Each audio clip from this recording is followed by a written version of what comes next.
Hi everyone, welcome to episode number 115 of Storytelling with Seth. This time around, I take a moment to talk about the writing process, my thoughts, and attempts at answering some questions that have been around much longer than I have, but hopefully my answers can be added to the chorus of those who came before me and will most certainly come after me. Thank you for joining me today.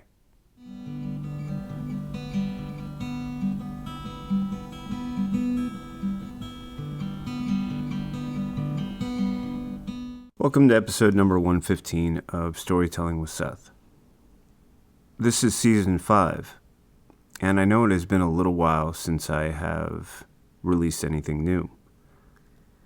That's because 2024 began with a bout of COVID, which was my second in about an 8-month period, and both were related to travel and also timing that didn't allow me to update my boosters before I departed or returned. Because of that, I then had a series of illnesses that transpired over days and weeks and led into months that kept me from even attempting to pick up where I had left off at the end of 2023. But that time ended up being a gift, a chance for me to reflect on what I've been doing recently and what I would like to do with this season 5. I know that I've spent a good deal of time taking the focus off of anything I've been doing and uplifting artists and creators around me and their great accomplishments. But since this time last year, and it's now the beginning of October 2024, and in the past year, since October of 2023, the first issue of a comic book series that I wrote, Spellcasters Major League Magic #1, was released, along with the first episode of the serialized comic book Tragic Nerds #1.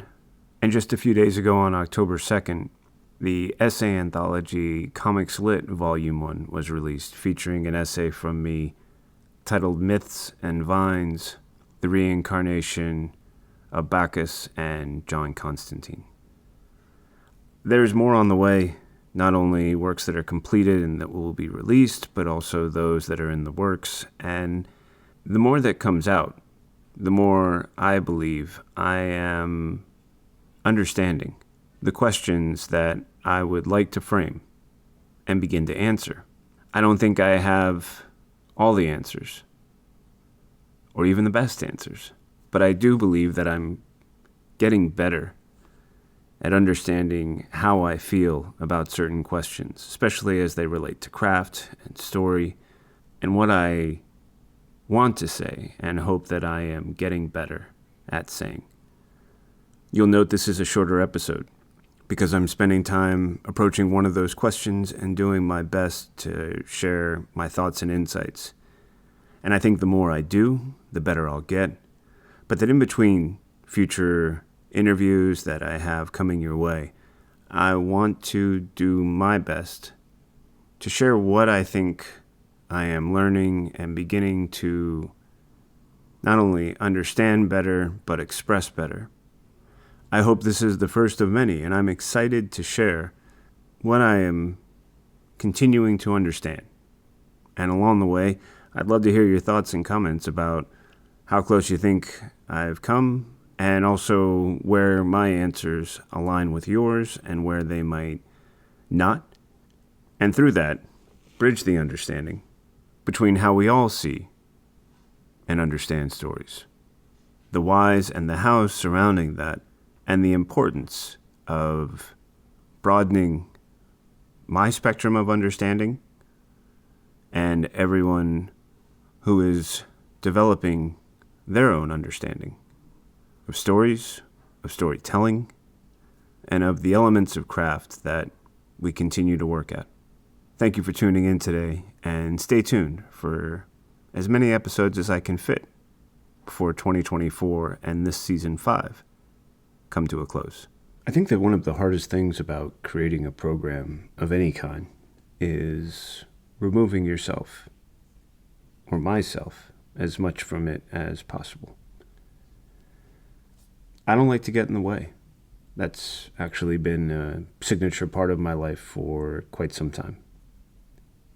And when it came to the idea of capturing what I was experiencing, not only the first time I decided to record this, which was at a game developers conference called the GDC in San Francisco, and then to continue it, was the fact that I was experiencing something that I felt no one would really understand unless I did my best to capture it in the moment.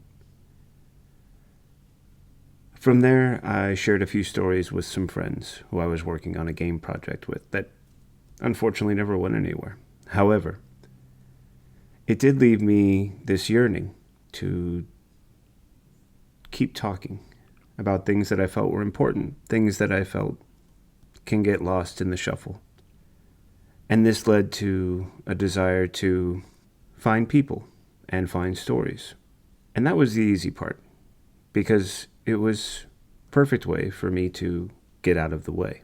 By talking about someone else's story, I wasn't worried that I would bore someone listening with my story. By sharing the stories people have created and are bringing to the world around us, and through this podcast to anyone listening, I had the same opportunity, which was to get out of the way. Right now, as I'm recording this, I'm fighting the urge to get out of the way. I'm extremely critical. I'll probably listen to this 10 times, hear every whine from my dogs, every background noise from a television in another room, a car driving by outside, my laptop overheating, the creak of my chair, the way I'm breathing, and worry that it, like me, is getting in the way. Fighting that urge has been the biggest challenge of being a writer, but the belief that I can has always spurred me forward. For the past few seasons, I've done a fairly decent job of getting out of the way. When I talk with others, I sometimes find it's important to include what I feel is my best understanding and perspective. And slowly, sometimes unexpectedly, I find my story creeping into theirs, or at least my understanding of what they're telling me. I want to say I've reached a point where I'm no longer worried about getting in the way. Instead, I think that I've found a willingness to get in the way as long as I have something of value to share.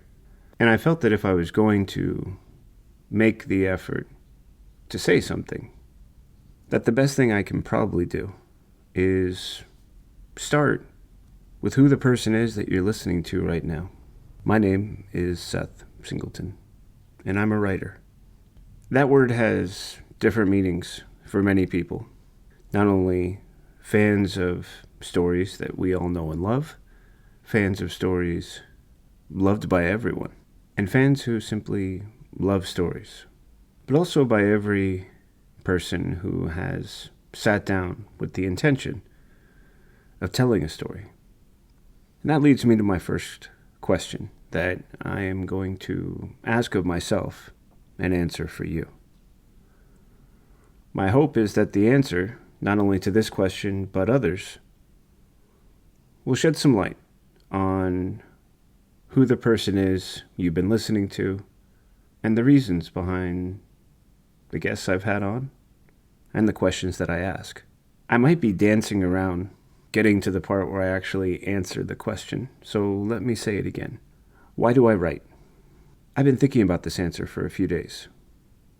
And it was only now, as I was about to sit down and read this wonderful book of stories about a show that I adore called The West Wing, that I was reminded of the power of something that's said in a foreword from one of the authors, talking about the creator, Aaron Sorkin, sitting alone in a room and dreaming up a wonderful world, one that soon became populated with actors and dialogue, and filled a space on our televisions, on our screens, in our hearts, in our minds, and to keep the rhyming going, in our hopes and our dreams. Something romantic and idealistic. The idea of service as a calling and as a commitment. The power of that series and the stories it contains is just one example of how powerful stories can affect others. And when I'm saying others, I'm most specifically in this moment talking about myself. I write because growing up, stories showed me things, made me feel things.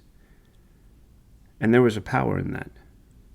And one day, 7th or 8th grader, at a private school where I felt completely invisible,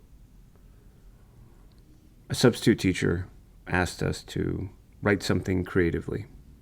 I'm pretty sure either he didn't like the lesson plan or just felt like doing something fun or was thrown into the room with no real idea of what to do and asked to simply keep us occupied. Whatever the motivation, I suddenly found that this was an opportunity to tell a story about something that mattered to me. I think I knew that I wanted to say something that would get his attention. What I didn't realize is that he would then read through the stories and pick some out and share them with the class. I wrote something about the race car driver, Michael Andretti, whose father is a legendary race car driver named Mario Andretti. In the story, Michael Andretti is racing around the track, and suddenly cheers and screams turn to shouts of fear and exclamation because the car that Michael Andretti is driving crashes. I tried to picture what it was like for the people watching, and then I tried to zero in on what the experience is like for a father watching their son try to follow their footsteps. Somewhere along the way, I wrote something that made everyone in my classroom sit up in interest, amazement, and with curiosity, until someone finally asked, "Who wrote that?" When the teacher read my name, it was like everyone in the class turned and looked at me as though I had appeared out of thin air. And even if I was already there in their minds, I certainly looked different to them. Now, I don't know if they were conscious of this, but I know that I was conscious of the way they were looking at me, and I was used to the way that they looked at me. And this was different. And I had a sense that there was a power in this ability to tell a story that took hold of others the same way that stories had found a way to take hold of me. That was important to me. I understood that there was a value to this that I couldn't explain and certainly couldn't define. But I did know that it was something that I wanted to keep doing. I want to write because I have seen things, felt things, learned things, reaffirmed things that I never would have known if it wasn't for great writing.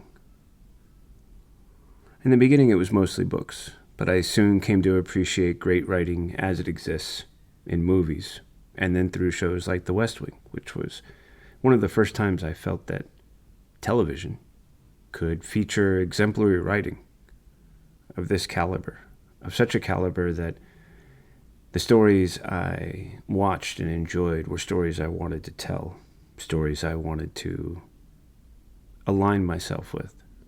I tell stories because I believe that with enough time and effort, with the right characters, with the right tone, I have an opportunity to pass on that feeling, to show what I've seen, to share what I've heard, to pass on what I've learned. I'm well aware, the tender age that I've reached, and at an age much younger, I knew that all this would one day end. That eventually, my time, like everyone else's, reaches a stopping point, and whatever I've done up to that point, for all intents and purposes, will end with me. However, writing doesn't have that same finality. Books and stories are created, but long after the author is no longer with us. They can be read and reread, experienced and felt, and remembered again and again. I write because I know that even if I don't make an impact in the now, that if I leave behind a body of work that is filled with the inspiration, with the same power, with the same understanding that took hold of me and held me in its gaze for as long as I was willing to allow it, that others will know the joy and beauty, the fear, the terror, the heartache, the shame, the loss and the humiliation that I have seen and felt and known. How much, for how long, to what degree, and of what caliber that writing will end up being, that's something that will only be discovered and known long after I'm not here. But as someone who was always caught with the conflict of why we're here and what we are doing here and what does any of it all mean or matter, the only reason that ever made sense to me was telling stories. It's important enough that on the middle of a day, in a short little window of time, while the dogs are sleeping in their crates and I'm waiting for my wife to come home from work, and I thought I would just be reading until she did, I felt the urge to put down, in this recording, a first entry. I don't know if this is a journal or a catalog. For right now, I'll just call it the first answer to a series of questions, which I hope will illuminate, for anyone listening, who this person is that's talking, why they take the time they do to talk to others about the stories they've created. Should I find myself back here again answering another question, what's so important about writing stories, telling them to others, and believing not just in their immediate value, but also in the possibility they might offer something to the future? Thanks for listening.